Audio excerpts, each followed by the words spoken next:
But that's the end of it. You see, just immediately remove it and put it there, and you are satisfied. What you are asked to do, you have done. But before you see do anything, you must look at this. What is it that he wants me to move it from here to over there?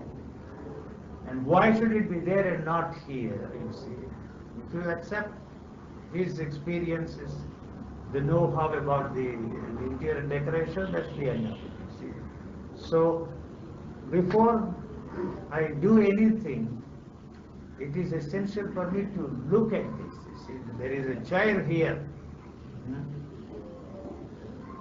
So how do I go about it? You see, is it possible for me to look at this chair,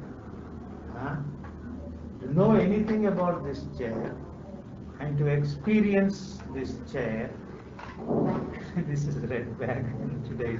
That's good. Without the knowledge that I have about this, you see. So you are not looking at this, you are only projecting the knowledge you have about this chair. And so it is that has created the So it is, otherwise you have no way of knowing anything about this. So it is the knowledge you have of that has created this thing called the chair. I don't know if that makes any sense. So you cannot look at this even without the knowledge you have of this chair. That's all that I have. No cognizance even. No cognizance about it. The physical eyes may be focused on this. The sensory perception you have of this does not tell you anything about this object, except that it casts the image on the retina. That's all. So in this process, the activity of the optical nerves there is also activating the memory cells, and the knowledge you have about this chair is coming into operation. So we forget about the chair, and then you see, go inward and find out that thing called self. So can you first of all separate yourself from the knowledge you have of the self and look at the self? That's the question I am asking. Is it possible for you? If you say impossible, that's the end of our dialogue. You take the car and go home. So if you say it is possible, tell me how you can separate yourself and look at what you call self. You have to tell me. So I cannot even separate myself from the knowledge I have of this self, let alone this self. So it is the knowledge that creates this self for me. Maybe they all fooled themselves, hidden themselves, and passed on this petty little experience of theirs to us, and made us all accept that as the goal, the be-all and end-all of the existence of man there. So if I want to know anything about this, I must be completely and totally free from all that I know about it. So my saying that I must be free completely and totally of the knowledge that I have has no meaning, because you have no way of freeing yourself from that. You are not separate from that knowledge. You cannot separate yourself from the knowledge you have of that. You can't even look at that. You see, it is not possible for you to look at anything, either the self in there or the objects out there, without the knowledge. So it is the same knowledge that tells you about the self that creates the object called the self-realization and puts it there.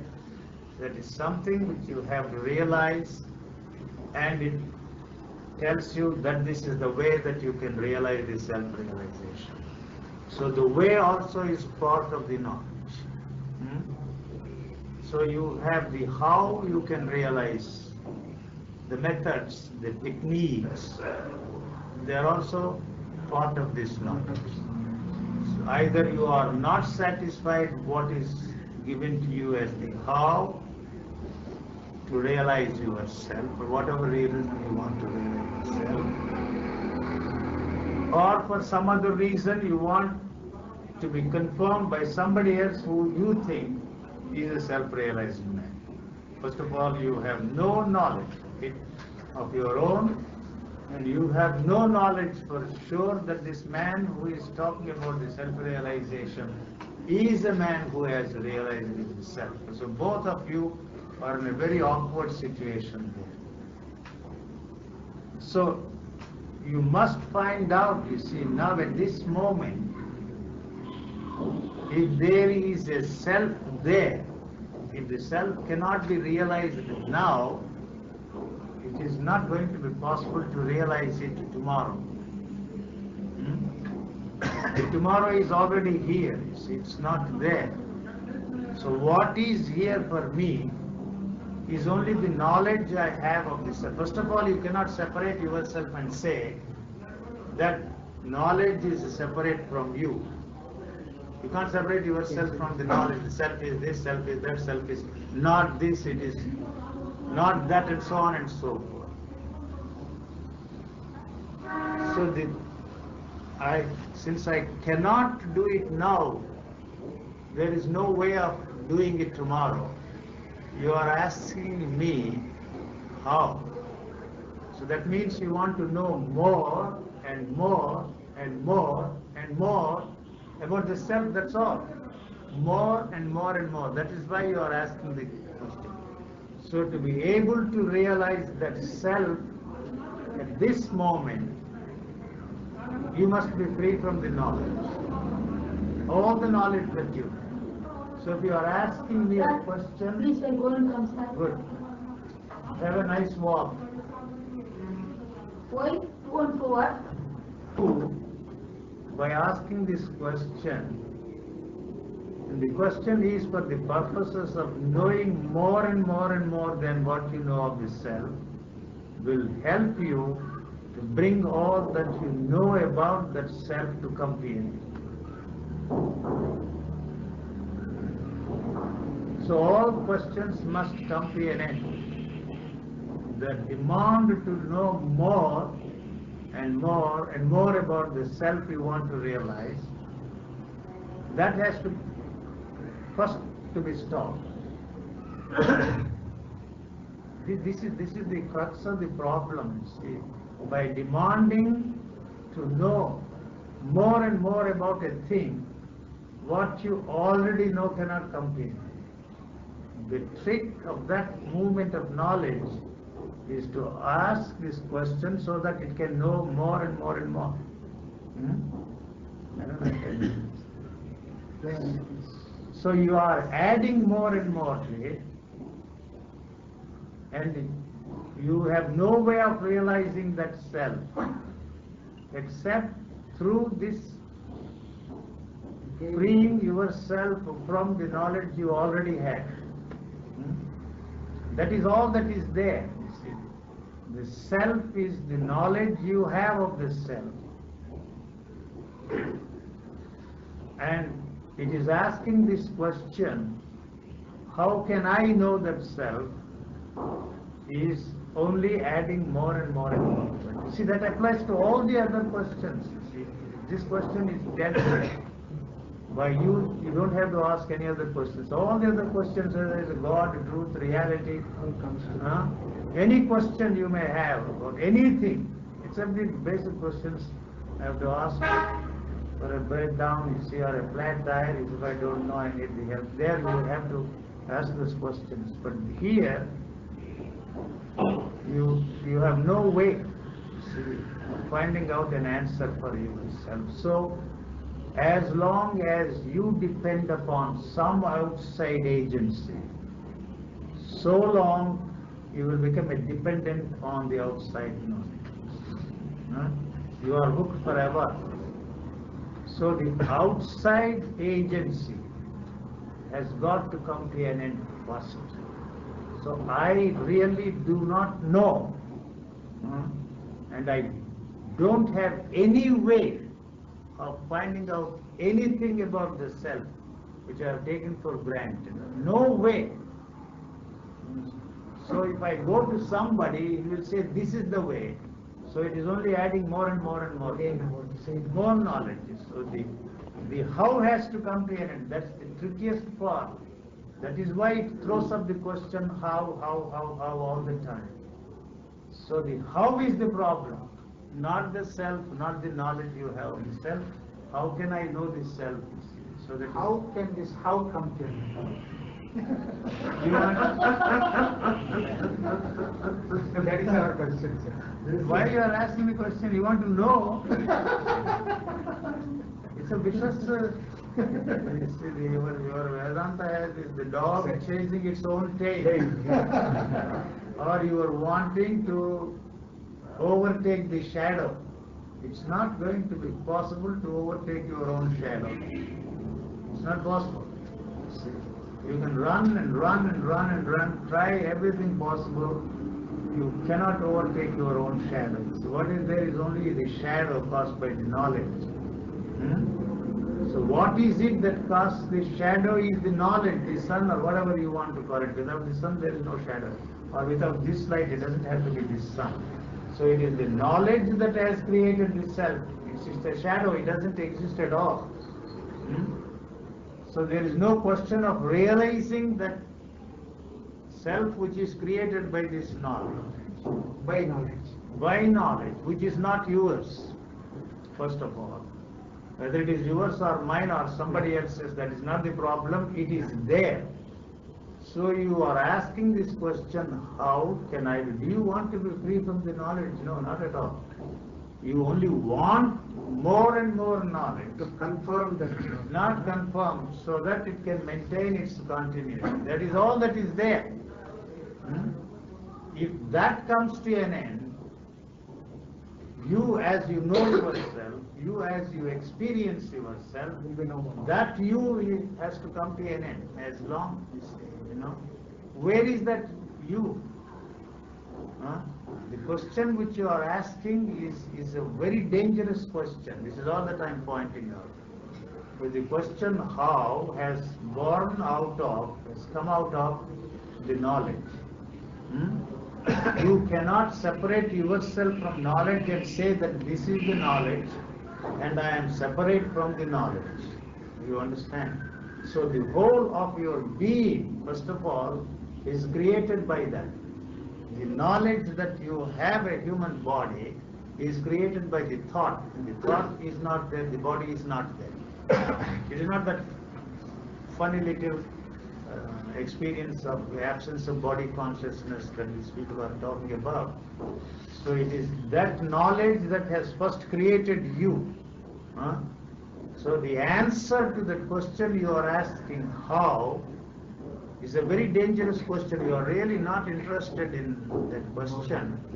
You are asking the questions for which you already have answers. So this discussion becomes, you see, a funny ritual, whether you do it here or go anywhere and carry on this. So you see, if the only answer to that question is the end of the answer you already have. All the knowledge you have about this self must end there. How can that come to an end? By asking another question, how? How? So its interest is survival.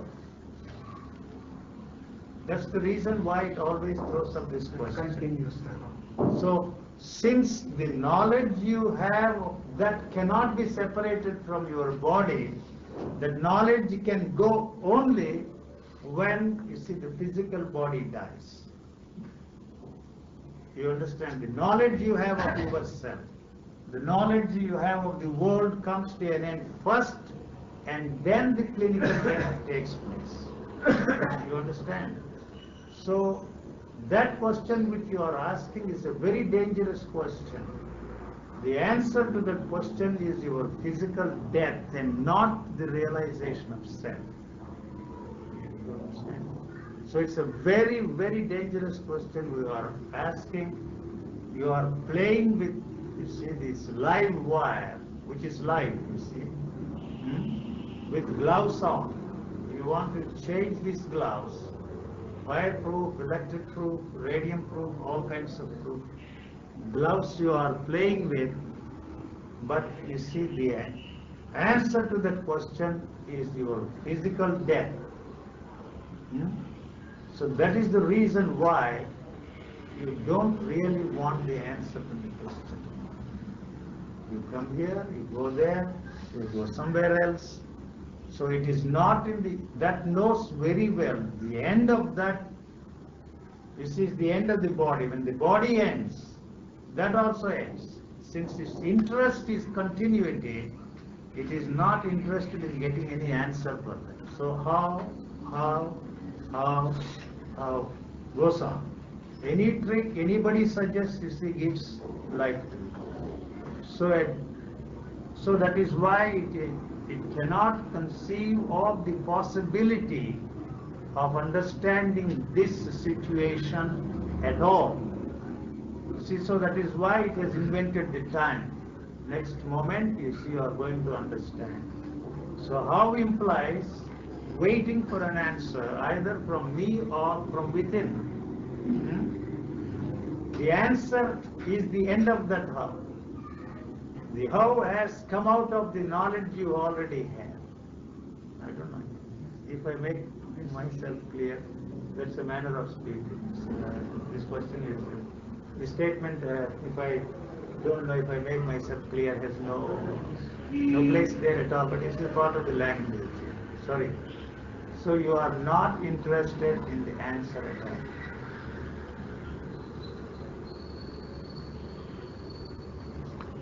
Let us put it this way, sir. The thing is, the motivation, if there is no motivation, there is no life. That is how each person sets his own goal, whether it is materialistic or spiritualistic or whatever it is. And he believes that something is possible and he can do it. And that, For that you are no, talking. I am not talking about anything spiritual. No, there is no distinction. Happiness. No, you are asking for material things. You for of course, you see the thought, the thinking mechanism which you are using. What are you doing? You are not doing anything except thinking about it. That's all that you are doing. So the instrument which you are using to achieve either material goals or spiritual goals is the same instrument. Yeah. So it can only produce material results. So what you are really interested in is the ultimate pleasure. Yeah. God is the ultimate pleasure. Yeah. See, so how can you say that you are interested in anything other than pleasure? So you are interested in having one without the other. So pleasure without any pain. That's what everybody on this planet is interested in. You know, pain must go, and I must have pleasure only without pain. Or happiness without any moments of unhappiness. That's the quest of everybody, that is the search of everybody, whether he is a spiritual man or a materialist. You see, the only thing that is wrong about this is claimants that they are spiritual people is that they say this is spiritual and that is material. There is absolutely no difference. Both are using the same instrument, which is matter. Thinking is matter, see, to achieve the goals. So your spiritual goal also is a material goal. Since you are incapable of competing, you see, in this world, who are after material goods, you have accepted the invention of the spiritual goal as, you see, the most desirable thing. That's all you are doing. So both of you, I'm not referring to you, those who are pursuing the spiritual goodies or material goodies are after exactly the same thing. Exactly the same thing. So why it is not possible for you to achieve this goal of only pleasure without pain is because something else other than this thinking mechanism which both of them are using is involved, and that is the body. You see, the body is involved in your demand for permanent pleasure. I'm not saying anything wrong with the pleasure. See, so the pleasure is not something abstract. So the whole nervous system is involved. So your quest for spirituality is totally unrelated to the well-being of the body. You understand? Well-being of the body is the sensitivity of the nervous system, sensitivity of the sensory perceptions. See, that is the only way it can survive and function sanely, no other way. So what you are trying to do is to achieve something which the body is not interested in.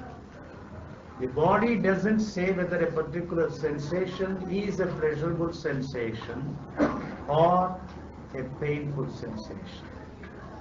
So the moment you say that this is a pleasurable sensation, what is there is the pain.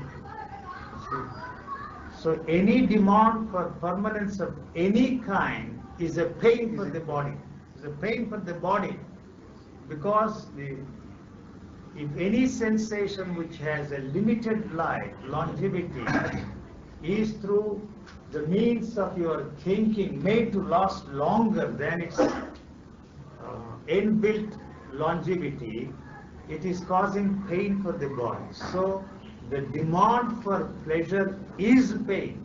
So you are not going to perform this miracle of having only pleasure without pain. That is why you are always in endless sorrow. Never will you succeed, because this has a greater interest in its own survival and sensitivity than what you have been taught by your culture. That you are not going to, you don't have to take my word, but you will be lost forever, you see, in such of something that you can never have. So you can use every technique, every gimmick that you see the ugly saints we have in the marketplace are dishing out, but that will cause you more and more pain. So any experience you experience, however blissful it may be, however ecstatic it may be, the body is not interested in that at all. See, you know. So I was telling the other day, you see, the health food freaks you have in America. Health food is good for the mind and bad for the body. And the spiritual food is bad both for the mind and for the body. So it only keeps the mind going and thereby causing pain to the body. You know. So the spiritual quest is one of the most abominable things that man has invented, to perpetuate himself on a level which is totally unrelated to the functioning of this living organism, which is a very peaceful thing, extraordinarily peaceful thing, a harmonious thing. You have created disharmony, you have created misery, you have created disturbance. There, instead of letting it, you see, to live its own life. The moment you are concerned with the meaning of life, it becomes a burden for this body. It is not interested, it is living, whatever meaning it has its own meaning, you don't have to do a thing about it. So your concern for finding out the meaning of the body is destroying everything that is there harmoniously functioning in an organized way. You are destroying, disturbing the very chemistry of this body. It is not interested in any of your experiences, pleasurable or painful. Painful things it can deal in its own way. If it cannot, you can go to a doctor and doctor will help you. There is no special charm in enduring the pain for spiritual reasons. I don't have to him. Does it mean that one should not try to condition one's code of conduct way of life? Let it go. What's the difference whether you are conditioned this way or that way? You are conditioned to believe in God here. You are conditioned not to believe in God, you see, in communist countries. What's the difference between the two? See, let me clarify my question. Yes. See, now everybody leads his own life. So let's take two extreme cases. There are two cases which are wide apart. One of a person who is a menace to the society. Who is a menace? There's nobody. Nobody can be a menace to the society. As I understand that he clarifies. Why? Only the fellow who is harassing the people, who is Why not? committing thefts, or who is Why not? committing- It's not a religious problem, it's an economic problem. We are responsible. Nature has not created this problem. We have created this problem. But at least he is creating a nuisance Why? for people. But he is creating misery to the others. Why, you have created misery for him, he's starving. You are responsible for his starvation, you are responsible for his misery, you are responsible for his degradation, you are individually responsible. Because you are, you see, supporting a system that is responsible for that. And you call that, and you have the police behind you, you have the paramilitary forces behind you, you have the whole governmental machinery behind you to perpetuate the misery which we have created there. And you say he is harassing you? How can you say that he is harassing you? You want to maintain the status quo. And you call him a terrorist, you call him a menace to the society, and this is the man who has cornered every resource that is there on this planet and put him in that position. Simply because you have the support of millions and millions of people, that this become a virtuous thing, a right thing to do. So he has no means, you see, of having, you see, a share, an equal share, which nature has provided for everybody. And you say he is harassing you, he is stealing the things, you have stolen things. I'm not blaming you, we have stolen the things away from them. And you want to maintain this with the help of the police. If the police fails, you have, you see, the paramilitary. If that fails, you have the army. If that fails, you see, you have the atom bomb. Just to protect your way of life and your way of thinking. That's all that you are interested. Why call him, you see, a menace to the society? Don't you think he has a right in the nature? So what's the solution? Solution. You are the one that is calling him. See this. I am not offering any solution. There is no solution.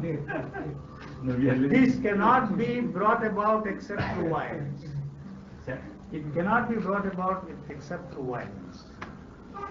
So you preach non-violence as a goal. You see? And that is humble. You see? The only way he can have his rightful share in this is to menace you. And the only way you can keep him where he is, through the help of everybody that is interested in having your way of life, in maintaining your status. That is why all this religious thinking of man has not only failed, it has failed because it is this that has created it. Long before the political systems and economic systems are responsible for it. What's wrong with that? Nothing wrong, you protect yourself. One day is going to blow up the whole thing, see? That may not happen tomorrow or the day after. The moment the terrorist has a nuclear grenade, you see, the one thing that will bring us to senses is what happened there in Bhopal. Certainly, you see, that kind of a thing will open your eyes to the reality of the situation. Not these parliamentary debates. They are not going to change anything. Just the news has come that chairman of American company was arrested. This arresting is a farce, you see, to placate some elements in this country or that country. So it is the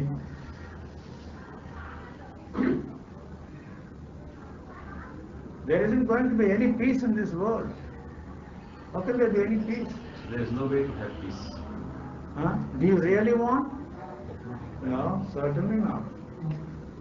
Certainly not. Not through self-realization. No, whatever, okay. What do you want? You want equal distribution of wealth? Everybody looks for a peace of mind, right? Huh? Peace of mind, peaceful. Yeah, how can there be peace? What will give you peace of mind? That's the best. Meditation destroys the peace of mind that is already there, because meditation is the destructive factor. It disturbs the peace that is already there. The whole search for self and the self-realization is the one that is disturbing the chemistry of the body there and giving you all kinds of very spiritual experiences, blissful things you call it. What will give you peace of mind?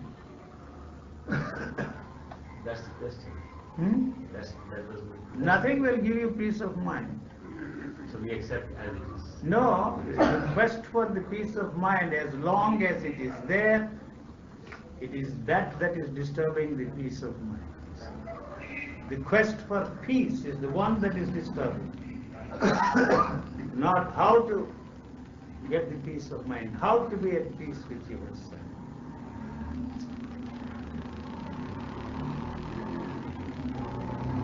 You don't want to lose what you have. That is understandable. I am not asking you to join the Communist Party or blow up the whole thing. It's going to be blown up anyway. It may not happen today or tomorrow. So after me the deluge, you see. That's coming closer and closer to us. Those days are gone. The brotherhood, the peace, love, compassion, they're all gone, you see. Shall we then say the life as it was during the so-called Stone Age was the one when there was peace? No. And it is again Reformation that brought peace. No, it has always been the same. We are getting hold of more and more destructive weapons. It is progressively moving in the direction, you see. It started first with the jawbone of an ass. The caveman used to destroy his so-called enemy, you see, the causerie menace. Slowly, you see, bow and arrow, and then the gun, and then the bomb, the nuclear bomb, hydrogen bomb, and then we'll very soon have cobalt bomb. God knows what you see is there on the drawing boards. Laser beams, laser Beams, Star Wars. It's all there, you see. I'm not a pessimist or a cynical man that is such. This is, if anybody wants to look at it, anything that you are doing, everything that you are doing is moving us progressively in the directions. I'm not saying anything against that, as long as you have a policeman here to protect yourself from the menace of that fellow who is threatening to take away your milk bottle from there because he is hungry. The atom bomb, hydrogen bomb, every bomb is necessary. See, don't talk against the nuclear proliferation, don't talk against bombs. Don't talk of peace. A hungry world is not going to be peaceful, period. That means there should not be hungry. That will increase the If the hungry The world, most menacing section of the people are hungry for spiritual goodies. They are the ones that okay, let's not talk of people who are hungry for spiritual. Let's talk of good. people Then only is who are it will hungry be for a possible. loaf of bread. Then it will be possible. There is enough here, sir, you see. There is enough food here. They say that the resources we have today, without the help of any technology, can feed the 3 times the population we have on this planet. And why is there this starvation? I have no solutions. Please don't, you see. If I find that there is a way, I'll be there. If I'm really concerned, you see, about that, I can sit and cry with them because there is no way out. The way out is through violence. All right, I am ready to use violence. Blow up everything there. To get there, you see, I have to use the same methods that the man who is there in the seat of power is using. See, when once I am there, I'm going to be exactly the same. Let us go on. What has happened, it's still happening everywhere. So am I really interested, you see, in his welfare or interested in holding the office? The head of the state is ready to blow up everything just to be able to stay in the seat of power for another 4 years there in the White House, another 5 years there in England, another 5 years here, you see, in this country. They would do anything, justify their actions in the name of law and order. So there are no solutions for that, no easy solutions. So to talk of bringing about, first of all, we are not interested, you see, in bringing about, you see, changes. Number one. Number two, there is no way of changing anything except through violence. They have greater and greater means now. Every time I look at that, you see, the joke that is going on there, one machine gun will wipe them all out. What are you talking? What this lottery? What are you see in the name of law and order? They will wipe them out. Hundreds of them will be wiped out. Karate, why do you want to introduce them? What is a joke? Those things that they used millions of years ago, you want to use them? Ruthlessly, the man in power is going to use them. If I were there to be the Prime Minister of India, I would wipe them out. One machine gun enough. It's a joke. Are they ready for a civil war? If you want to wage a civil war, you have to depend upon China, upon Russia to get those weapons. And the small people against, you see, the military you have maintained with your taxes, 60% of the national income is spent on the defense against whom? If China decides to walk into, they are not that foolish to walk into this country anyway. The foolish nation like Pakistan or probably Bangladesh or Ceylon, not they. And you have no defense against them, you know. It's a defense against you and me. That's all.